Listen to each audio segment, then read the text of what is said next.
जय हिंद दोस्तों। आप सभी का स्वागत है जय स्टडी के इस प्लेटफॉर्म पर। और रिवर्स का जो हमारा सीरीज चल रहा है ज्योग्राफी में, उसमें हमने दो दक्षिण भारत की महत्वपूर्ण नदियों को कवर कर लिया है।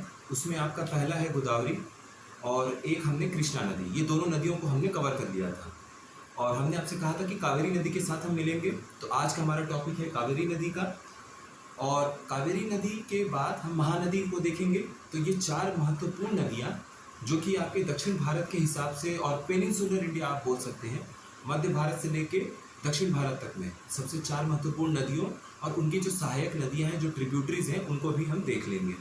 तो ये चार नदियों को देखने के बाद फिर हम दोबारा से दक्षिण भारत पर जब आएंगे तो उसमें आपके जो महत्वपूर्ण और बाघ अभयारण्य होंगे, कुछ पहाड़ होंगे और भी जो पहाड़ श्रृंखलाएँ और जो भी चीज़ें होंगी उनको साथ में देखने की कोशिश करेंगे। क्योंकि जो क्वेश्चन है आपका वो आपका हिमालय पे तो चलिए ठीक है, वो बनता है, लेकिन उसके बाद आपका दक्षिण भारत पे भी क्वेश्चन खूब आता है क्योंकि उनके जो शब्द हैं थोड़े कंफ्यूजिंग है। नदियों की जहाँ तक बात है तो आपको जो सहायक नदियों का मैच द कॉलम में देखने को मिलता है, वो भी काफ़ी आपको कंफ्यूजिंग टाइप का क्वेश्चन आता है, थोड़े से टफ होते हैं वो। तो चलिए शुरू करते हैं। आज का हमारा टॉपिक है कावेरी नदी। अब देखिए, दो नदी है, एक है गोदावरी और एक है कावेरी। गोदावरी को कहते हैं दक्षिण गंगा, ठीक है, और कावेरी नदी को कहते हैं दक्षिण भारत की गंगा। तो इन दोनों में फ़र्क समझिएगा। दक्षिण गंगा मतलब गोदावरी, दक्षिण भारत की गंगा मतलब कावेरी, ठीक। अब कावेरी नदी की हम बात करें तो इसका उद्गम, इसका ओरिजिन, इसका सोर्स कहाँ से है? तो ये ब्रह्मगिरी की पहाड़ियाँ हैं। ब्रह्मगिरी की पहाड़ियों से ताल कावेरी एक जगह है, उसी ताल कावेरी से आपका ये कावेरी नदी निकलती है, ठीक। तो जब ये कावेरी नदी हमारी निकली, अच्छा, कावेरी नदी के बारे में एक और चीज़ आपको बता दूं, जो नदियों में साल भर पानी बना रहता है उसको पेरिनियल रिवर हम इंग्लिश में बोलते हैं। तो कावेरी नदी एक ऐसी नदी है दक्षिण भारत की जिसका हिस्सा, अधिकतर हिस्सा साल भर पानी से भरा होता है। भले ही वो अलग बात है कि कोई हिस्से में ज़्यादा पानी होता है, कोई हिस्से में कम पानी होता है। कैसे? जब गर्मी का समय आपका होता है, जून से अगस्त के बीच वाला, तो आपको पता है कि ये दक्षिण पश्चिम साइड से हमारा मानसून आता है, साउथ वेस्ट मानसून। तो इस साउथ वेस्ट मानसून की वजह से इतने हिस्से में आपका जो कर्नाटका और तमिलनाडु के बॉर्डर तक आता है, वहाँ आपको देखने को मिलेगा बारिश का पानी। तो उसकी वजह से ये ऊंचा है, कर्नाटका आपका ऊंचा है, और धीरे धीरे ये प्लेन एरिया में आता है। जो प्लेन है वो आपका तमिलनाडु है। तो इस तरीके से आपकी कोई नदी आई, तो यहाँ पर जब आपका पानी, ज़्यादा बारिश हो रही है, तो उसके जो ऊपर वाले हिस्से हैं वहाँ अगर बारिश हो गई तो डैम वगैरह में पानी मिल जाता है। तो ये आपको दक्षिण पश्चिम मानसून, साउथ वेस्ट मानसून से बारिश मिल गई। और जो तमिलनाडु वाला साइड है कावेरी नदी का, जब आप लगभग यहाँ पहुँच रहे होंगे बंगाल की खाड़ी के साइड में, तो वहाँ पर अगर आप देखेंगे तो वहाँ पे आपको जो नॉर्थ ईस्ट, जो कि आपको उत्तर पूरब से जो मानसून आता है ठंड के समय में, वहाँ से इसमें बारिश हो जाएगी। तमिलनाडु में ठंड में बारिश होती है अपने देश में, क्यों? क्योंकि नॉर्थ ईस्ट जो उत्तर पूरब से मानसून आता है वो बारिश कराता है। तो वो आपको यहाँ बारिश मिल गई, तो इस हिस्से को पानी मिल गया। तमिलनाडु में जो आपका मैक्सिमम हिस्सा पड़ता है कावेरी का, उस हिस्से को पानी मिल गया आपका नॉर्थ ईस्ट मानसून से, जो कि आपका है उत्तर पूरब मानसून। और ये हिस्सा इसको मिल गया दक्षिण पश्चिम मानसून से। तो दोनों ही हिस्से को आप देखेंगे साल भर लगभग बारिश मिल रही है। तो ये पेरिनियल रिवर है, ठीक है। अब हम नदी की बात कर रहे थे, तो अपनी कावेरी नदी कहाँ से उद्गम हुआ? ब्रह्मगिरी की पहाड़ियाँ हैं, ब्रह्मगिरी की पहाड़ियों में ताल कावेरी नाम की एक जगह है, ताल कावेरी से ये नदी का उद्गम हुआ, नदी का ओरिजिन हुआ।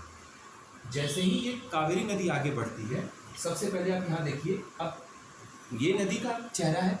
तो फिर उसी तरीके से जैसे हमने गोदावरी और कृष्णा नदी में देखा था, तो दाहिने हाथ आपका ये हुआ, बाएं हाथ आपका ये हुआ। तो यहाँ से दाहिने हाथ से जो नदी आपकी आके सहायक नदी ज्वाइन करेगी इनको, वो क्या हो जाएगी? राइट बैंक ट्रिब्यूटरी, ठीक है।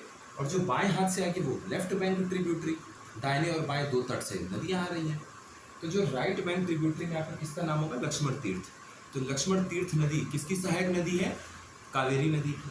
अच्छा, अब हम यहाँ देखिए, जैसे ही उद्गम से आप सोर्स से जैसे ही आप आगे बढ़ते हैं, वहाँ पे आपको हरंगी नदी, हरंगी नाम, अभी कावेरी नदी के हम पढ़ रहे हैं, तो अपने दक्षिण भारत के, जो भारत का दक्षिण हिस्सा है, वो नाम आपको यहाँ देखने को मिलेगा। थोड़ा सा टफ लगता है शुरू में, बट आप 3 बार 4 बार 5 बार उस चीज़ को देखते हैं, समझते हैं, तो वो नाम ईजी हो जाता है आपका। तो यहाँ सबसे पहले नदी कौन सी इधर से ज्वाइन की? हरंगी नदी। हारंगी नदी के बाद कौन सी नदी ज्वाइन कर रही है? हेमावती। ये हेमावती नदी आपको घूम फिर के कई नदियों के ऑप्शन में मिल जाता है। हेमावती, हारंगी नदी, हेमावती। अब आप आगे बढ़े और यहाँ से आपको मतलब आपके दाहिने हाथ, दाहिने तरफ से, राइट बैंक ट्रिब्यूटरी से कौन सी नदी ज्वाइन की? लक्ष्मण तीर्थ। अब आप आगे आए, अब कावेरी नदी में आपको एक बांध देखने को मिलेगा, उसका नाम क्या है? कृष्णा राज सागर डैम, कृष्णा राज सागर बांध। इतना क्लियर हो गया। अब आप आगे बढ़ते हैं, आगे बढ़ने के बाद आप देखेंगे यहाँ पे देखिए काबानी, काबिनी, काबानी भी लिखा रहता है, काबिनी भी लिखा रहता है, तो थोड़ा सा चीज़ों को ध्यान से देखिएगा, बहुत कंफ्यूज होने की कोई ज़रूरत नहीं है। नाम हम कभी कभी एकदम सोचते हैं कि एग्जैक्ट यही याद कर लिया जाए, और फिर प्रॉब्लम क्या होती है कि नाम थोड़ा सा बदलता हुआ नजर आता है तो कन्फ्यूजन वाला बात लगता है। कोई कन्फ्यूजन वाली बात नहीं है। काबानी हो, काबिनी हो, ये नदी किसकी सहायक नदी है, किसकी ट्रिब्यूटरी है? कावेरी की है, कृष्णा नदी की नहीं है। ठीक है। उसके बाद सुवर्णवती, सुवर्णवती नदी एक इनकी हो गई सहायक नदी। उसके बाद देखिए ये शिव समुद्रम, ये जो शिव समुद्रम फॉल है, ठीक है, शिव समुद्रम जो फॉल है आपका, वो आपका इसी कावेरी नदी पर पड़ता है। ठीक, शिव समुद्रम फॉल। अब ये झरना आपने देख लिया शिव समुद्रम वाला। अब आप आगे बढ़ते हैं, यहाँ पे आपको एक और सहायक नदी आगे ज्वाइन करती है, उसका नाम क्या है? शिमशा नदी। शिमशा नदी किसकी सहायक नदी है? कावेरी की। शिमशा नदी किसकी सहायक नदी है? कावेरी की। ठीक। अब उसके बाद आपको एक और नदी देखने को मिलेगी, अर्कावती। कौन सी नदी? अर्कावती। और अर्कावती से एक और मिलता जुलता नाम याद आ रहा है, अमरावती। अमरावती कहाँ ज्वाइन कर रही है? यहाँ से, और अर्कावती यहाँ से। दोनों किसकी सहायक नदी है? कावेरी नदी की सहायक नदी है। अर्कावती, अमरावती, अर्कावती, अमरावती। ठीक। अब मेतूर डैम, मेतूर डैम आपका बहुत फेमस डैम है। मेतूर बांध आप देखेंगे, यहीं पे बांध के ही आगे एक और आपको झरना देखने को मिलेगा। अब यहाँ से क्या हो रहा है ना, आपकी ये शिव समुद्रम फॉल ही समझिए, यहीं से आपकी कर्नाटका कुछ यहाँ पर है और तमिलनाडु यहाँ है। तो आपकी यहाँ कहीं कावेरी शुरू हो रही है और यहाँ नीचे की तरफ आप पहुँचते हैं प्लेन एरिया में तमिलनाडु के। तो ये इस तरीके से, ये आप समझ रहे हैं, देखिए ये कावेरी है, इस तरीके से आपकी नदी जा रही है। तो क्या पड़ेगा बीच में? जहाँ जहाँ नदी आपके पहाड़ को ऐसे काटते हुए जाएगी, वहाँ फॉल बनेगा, वहाँ झरना बनेगा। दो आपने नाम देख लिए, शिव समुद्रम, और एक यहाँ पर और मेतूर डैम के पास है। मेतूर डैम के आगे कौन सा है? होगेनकल, होगेनकल, होगेनकल, होगेनेकल, इस तरीके से नाम है। एक बार आप देख लीजिएगा एग्जैक्ट क्या है, प्रोनाउंसिएशन में मेरी थोड़ी गलती हो तो माफ़ करिएगा। होगेनेकल, इस तरीके से एक आपको फॉल देखने को मिलेगा। और ये रिजर्वायर, जब आप डैम के पीछे देखते हैं ना कि बड़ा सा आपको एक तालाब नहीं, एक आप उसको समझ लीजिए लेक जैसा, झील जैसा, जो आपको बड़ा सा देखने को मिलता है झील जैसा, वो रिजर्वायर है आपका। ठीक है। तो वो जलप्रपात, ये जो एरिया, ये क्या कहलाता है? ये जलप्रपात, ये रिजर्वायर क्या कहलाएगा? Stanley reservoir. अच्छा, अब थोड़े से इधर के नीचे और जो नदियाँ ज्वाइन करती हैं उनको भी देख लेते हैं। ये भवानी नदी है। भवानी नदी आमतौर पे क्या है कि ये अर्कावती, अमरावती, शिमशा, कृष्णराज सागर बांध, ये सब आप लगभग ठीक कर सकते हैं। भवानी अगर आप लास्ट टाइम में रिवाइज करके गए, पढ़ के गए, तो थोड़ा सा कन्फ्यूज़न हो सकता है कि भवानी नदी किसकी सहायक नदी है, कृष्णा नदी की है कि गोदावरी की है कि महानदी की है कि कावेरी की है। तो 2-3 बार इस तरीके की कॉमन नाम वाली नदी जरूर पढ़ लीजिएगा एक्स्ट्रा, ताकि क्या होता है कि ये सब तो एग्जाम में क्लिक कर जाएगा आपके दिमाग में, अगर आपने 4-5 बार पढ़ रखा है। इसको लेके कन्फ्यूजन हो जाता है, क्योंकि नॉर्मल है, भवानी कहीं भी नाम हो सकता है। भवानी दक्षिण, अपने भारत के दक्षिण हिस्से में भी नाम रखा जा सकता है, उत्तर के हिस्से में भी रखा जा सकता है, तो इसको देख लीजिएगा। अब अपना जो कोयम्बटूर शहर है तमिलनाडु में, वो कोयम्बटूर शहर कौन सी नदी के किनारे बसा हुआ है? नोएल रिवर, नोएल रिवर के किनारे कोयम्बटूर शहर अपना बसा हुआ है। ठीक है, इतना भी ठीक है। अब हम लगभग कहाँ तक पहुँच गए? अब हमने शुरुआत यहाँ से किया था, हमने 2 झरनों को ऐसे देख लिया। कौन कौन से 2 झरनों को देखा है? एक शिव समुद्रम फॉल देख लिया और एक होगेनिकल फॉल देख लिया। वहीं पे एक बड़ा सा झील जैसा रिजर्वायर था, उसका नाम क्या है? Stanley reservoir. और उसके पास में इससे पहले एक डैम है, क्या नाम है? मेतूर डैम। नोएल रिवर के किनारे, यहाँ नोएल रिवर उसकी एक सहायक नदी है, और इस पर कौन सा शहर बसा हुआ है? कोयम्बटूर। अब हम आगे बढ़ते हैं, तो जैसे देखिए ये अमरावती, अमरावती का हमने नाम बता दिया था आपको, ये है अर्कावती। तो अर्कावती, अमरावती, अर्कावती, अमरावती, ये दोनों चीज़ क्लियर हो गया। अब उसके बाद हम फाइनल अपने कहाँ पहुँच गए हैं? अब हम लगभग पहुँच गए हैं बंगाल की खाड़ी की तरफ। तो कौन सा शहर बंगाल की खाड़ी तक जब कावेरी आपकी जाती है तो वो आप देखेंगे कि कई सारे नदी के छोटे छोटे हिस्से में टूटती है। एक होता है आपका ट्रिब्यूटरी, एक होता है आपका डिस्ट्रीब्यूटरी। दोनों में फ़र्क क्या है? बहुत बेसिक फ़र्क है। ट्रिब्यूटरी का मतलब क्या है? एक नदी ऐसे जा रही है, उसमें कई सहायक नदियाँ आके मिल रही हैं। तो जब कई सहायक नदियाँ आके एक मुख्य नदी की धारा में मिलती है तो उससे मुख्य नदी की धारा का पानी बढ़ेगा। तो ये सारी नदियाँ सहायक नदियाँ हैं और ये ट्रिब्यूटरी कहलाएंगी। लेकिन जब एक ही वही नदी कई हिस्से में टूटती है, ठीक है, तो उसको डिस्ट्रीब्यूटरी कहते हैं। तो जाहिर सी बात है कि पानी उसका इधर उधर थोड़ा थोड़ा करके बढ़ जाएगा कई जगह पे।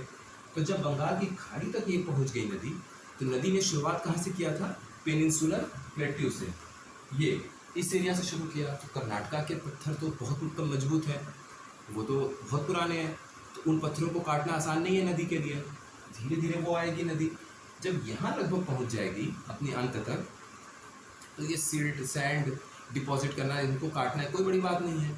वहाँ पे जाके आप जानते हैं कि फिर वो नदी ऐसे ऐसे घूमती है, जिसको मिएंडरिंग कहते हैं। नदी के घुमाव को मिएंडरिंग कहते हैं। और वो कई तरह के छोटे छोटे झील बना देती है नदी के कटाव के कारण, अपने बहाव के कटाव के कारण। उसको मॉक्सबो लेक कहते हैं। ये कॉन्सेप्ट जब कभी पढ़ेंगे तब उसको देख लेंगे। तो ये कई पार्ट में कावेरी नदी टूटी और वहीं पे एक शहर है आपका, क्या नाम है? कराईकल। ठीक, पुडुचेरी वैसे आपका कई जगह पर है। कमेंट सेक्शन में ये बताइए लिखकर कि पुडुचेरी कहाँ कहाँ पर है। एक बार आपका मैप का रिवीजन हो जाएगा। प्लीज़ कमेंट सेक्शन में ज़रूर बताइएगा। 4 जगह है। एक तो ये पुडुचेरी है, एक कराईकल आपने देख लिया, एक यनम, एक माहे है। तो कौन कौन से स्टेट में कौन कौन सा पड़ता है ये ज़रूर बताइएगा, ठीक है। तो ये कुल मिला के आप देख लीजिए, ये कावेरी नदी के बारे में आज था। तो आज हमारा टॉपिक इतना ही है कावेरी नदी के बारे में। 3 नदी हमारी कवर हो चुकी हैं, गोदावरी, कृष्णा और कावेरी। तीनों ही महत्वपूर्ण नदी है। लास्ट में फिर से आपको बता देते हैं, दक्षिण भारत की गंगा जब बोला जाए तो कावेरी नदी है, दक्षिण गंगा बोला जाए तो गोदावरी नदी है। ये दोनों कॉन्सेप्ट हमारा क्लियर हो गया। अब इसके बाद हम महानदी की तरफ चलेंगे। महानदी जब पढ़ेंगे तो कुछ वहाँ पे बाघ अभयारण्य या राष्ट्रीय उद्यान, नेशनल पार्क, ये सब हमें मिलने की पूरी चांस है। और देख लेंगे अगर कोई और भी कॉन्सेप्ट इस तरीके का रहता है हमारे पास। वीडियो कैसा लगा आपको? कोई भी आप सुझाव देना चाहते हैं इम्प्रूवमेंट के लिए, किसी भी तरह की आपको कोई भी इसमें प्रॉब्लम नज़र आती है तो बिल्कुल आप सजेशन दीजिए, आप मोस्ट वेलकम है। कौन कौन से टॉपिक चाहिए आपको इन भारतीय नदियों के अलावा, या इंडिया में ही भी और कौन कौन से ज्योग्राफी के टॉपिक्स अभी आपको चाहिए, या इसके अलावा भी अगर आपको कोई लगता है कि कोई ऐसे इंपॉर्टेंट टॉपिक्स है जिन पे वीडियो बनना चाहिए, प्लीज़ लिखिए कमेंट सेक्शन में, ठीक है। तो ये हमारा आज का टॉपिक है, ठीक है। तो बहुत बहुत धन्यवाद। जय हिंद।